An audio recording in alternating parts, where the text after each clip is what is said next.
Le kiosque d'Europe 1 avec Marion Calais pour les régions, Axel de Tarlet pour l'économie, Xavier Yvon qui suit la campagne américaine pour nous et Eva Rock devant la télé. Bonjour à tous et bonjour à Natacha Polony. Bonjour. Il y a ce matin comme une impression que la presse commence à solder les années Hollande. Avec d'abord Aujourd'hui en France qui titre « Emploi, le pari perdu de Hollande ». En conditionnant sa candidature à la présidentielle à une inversion de la courbe du chômage, le président s'est tiré une balle dans le pied. Il n'y a guère que le dessinateur rançon pour trouver le pari gagné. François Hollande s'adresse à Manuel Valls. « J'ai donné du boulot à beaucoup de journalistes et j'ai redonné l'espoir d'en trouver à pas mal d'hommes et de femmes de droite. » Réponse du Premier ministre, ça va pas suffire. Autre perdante du jour, c'est Cécile Duflot, éjectée de la primaire des Verts. Le Figaro titre « L'humiliation », estimant que les militants verts ne lui ont pas pardonné sa participation au gouvernement. Duflot, le flop, résume Libération. Libé qui a toutefois choisi un autre sujet pour sa une, colère policière, le FN en embuscade. Pour le journal, aucun doute, c'est le parti de Marine Le Pen qui va tirer parti de la fronde actuelle. Quand on regarde ailleurs, on se dit que ça ne va pas franchement mieux. Libye, le chaos sans fin, titre La Croix, parce qu'on parle beaucoup de la Syrie, de l'Irak, mais on oublie que 5 ans après la chute de Kadhafi, le pays reste livré aux milices et les djihadistes s'incrustent dans le pays.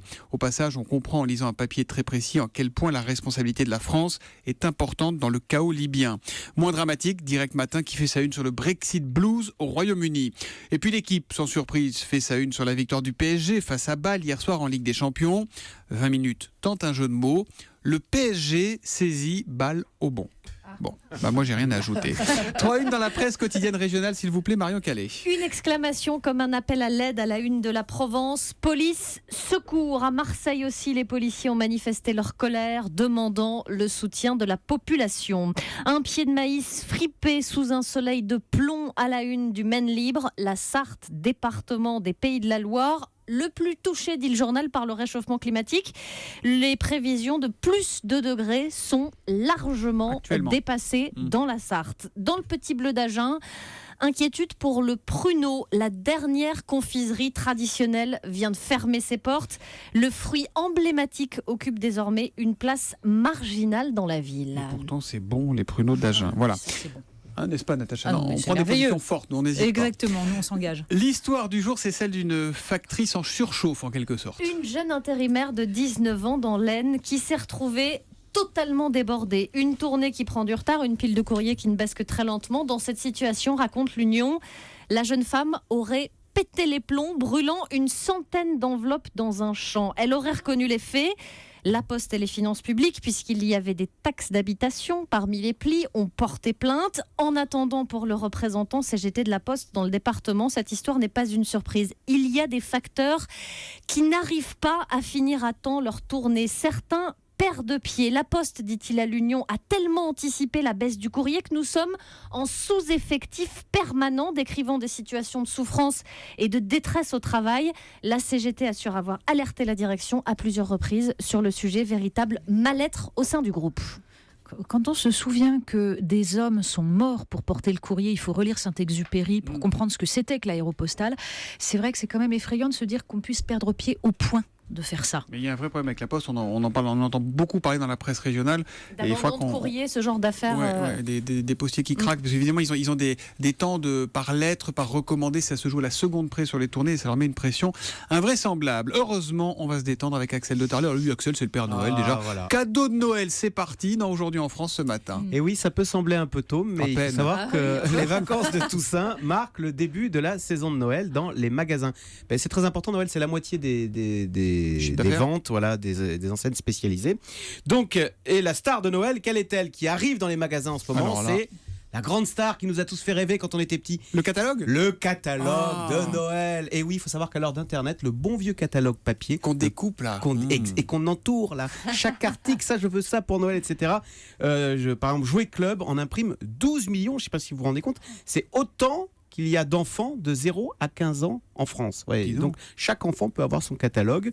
Il coûte 1 € pièce 50. Ben oui, on le soigne le catalogue parce que c'est lui qui déclenche les envies d'achat. Alors il y a des statistiques un peu déprimantes. À l'achat, hein, c'est ça, c'est pas pour les clients. C'est Jouet Club qui le paye. Oui, c'est Jouet Club qui le paye. C'est gratuit. C'est gratuit. C'est 1,50 € pour le Jouet Club. Pour le fabricant, exactement. Il y a une statistique un peu déprimante que j'ai lue dans l'article. Il apparaît que seul un enfant sur 2 s'est servi de tous ses jouets à Noël. Donc vous voyez, il y a un jouet sur 2 qui sert à rien. Malheureusement, on ne sait pas lequel. Alors néanmoins, le Parisien. Parce que vous ne regardez pas assez vos enfants. Normalement, vous devez vous en apercevoir quand même. Alors il nous donne des pistes sur le jouet star de ce Noël 2016. Il paraît que ça va être la Yokai Watch. C'est une montre inspirée de l'univers des mangas. Voilà, mais bon, vous avez encore le temps. Noël, c'est dans 2 mois. Oh non, on est déçus. Voilà, on a déjà la musique. On est déjà dans l'ambiance. Donc les petits flocons là, et puis c'est. En tout cas, ce qui est étonnant, c'est que pour le coup, là, on passe pas au web parce que le contact physique crée le consommateur. Exactement. On achète sur Internet, mais on rêve sur du papier glacé. À la une de la presse américaine. On part tout de suite aux États-Unis. On change de musique pour retrouver Xavier Yvon à New York. Xavier qui a regardé le 3e et dernier débat télé cette nuit entre Donald Trump et Hillary Clinton. Le milliardaire très en retard dans les sondages devait essayer de remonter la pente. Alors Xavier, a-t-il oui ou non réussi ? Alors, disons qu'il a bien essayé au début. Il a enfin pris une posture présidentielle, pas d'interruption intempestive, regard profond, un discours très conservateur sur les armes, sur l'avortement. Donald Trump a plutôt bien attaqué Hillary Clinton sur la politique étrangère, sur le bourbier au Moyen-Orient. Tout ça pour plaire à un électorat républicain échaudé par sa personnalité. Tout allait bien. Sauf que voilà, Donald sera toujours Donald. Il a tout ruiné au bout d'une heure de débat en une seule phrase.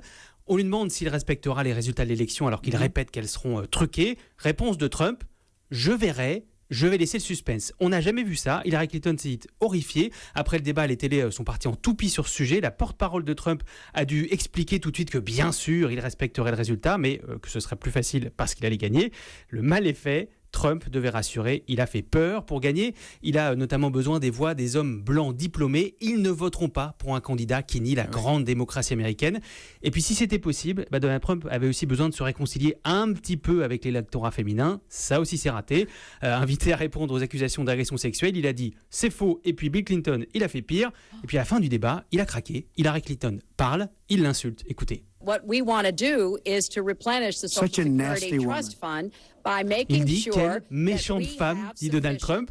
Pas sûr que cet argument suffise pour renverser la tendance d'ici au 8 novembre. C'est quand même très très étonnant, un candidat qui d'abord la joue perdant, puisqu'il dit qu'il ne reconnaîtra pas sa défaite et qui surtout conteste finalement le mode d'élection et le système démocratique américain. On en reparlera de tout ça, on débriefera le débat tout à l'heure à 7h15 avec les experts d'Europe. En attendant, on allume la télé, c'est un peu la même chose. Les délires magiques, ça s'appelle, sur France 4 à 20h50 ce soir, Eva. Calmez-vous maintenant.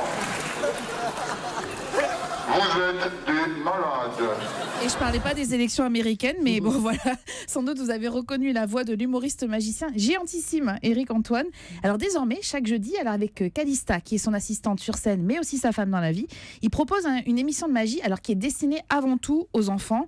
Et vous savez, la magie avec lui, c'est toujours un peu spécial, surtout quand il est devant une bouteille en plastique avec un stylo à l'intérieur, un stylo qui monte et qui descend. Esprit, si tu trouves que je suis un scientifique génial, laisse le stylo remonter. Oh, de cette bouteille. Oh comment ça fait flipper. Alors, science, magie. Et en fait, derrière ces délires d'Éric Antoine, Thomas, vous avez l'air effaré. Je suis fasciné. Et les enfants, en fait, et nous avec, vont découvrir à la fois des tours, mais aussi des expériences scientifiques, comme vous venez de le comprendre. Le tout, c'est entrecoupé de petits sketchs. Et puis surtout, ce qui est amusant, c'est que les enfants peuvent venir sur le plateau, comme Jérémy, 11 ans, apprenti magicien, qui est bien décidé à essayer de bluffer son maître avec une recette magique. Alors, si vous pensez qu'à 11 ans, on est impressionné par une caméra, écoutez. Je vais vous proposer une petite leçon de cuisine. Donc pour ça, j'ai emmené mon Jérémix. C'est un thermocuiseur. Un Jérémix. Je lui ai donné mon nom parce que je le trouve juste génial, un peu comme moi. Et voilà. Alors c'est un programme sans prétention, qui est amusant, qui est construit en séquences courtes et très pédagogique, parce que pour le coup, vous allez vraiment apprendre à faire des tours. Ah, on apprend à faire des tours, ça c'est bien. Ah oui, complètement. Il y a des tutos, vraiment des tutos de magie. Et puis c'est pas fait en cette période de vacances scolaires. Si vous retrouvez un stylo dans votre bouteille d'eau, c'est normal. Ils auront regardé les délires magiques sur France 4. Comment il fait le stylo pour monter dans la bouteille? C'est la poussée d'Archimède avec une petite pression des mains. Mais non, c'est la magie. Enfin, les délires magiques sur France 4 à 20h50. À demain, les experts du kiosque. Pardon.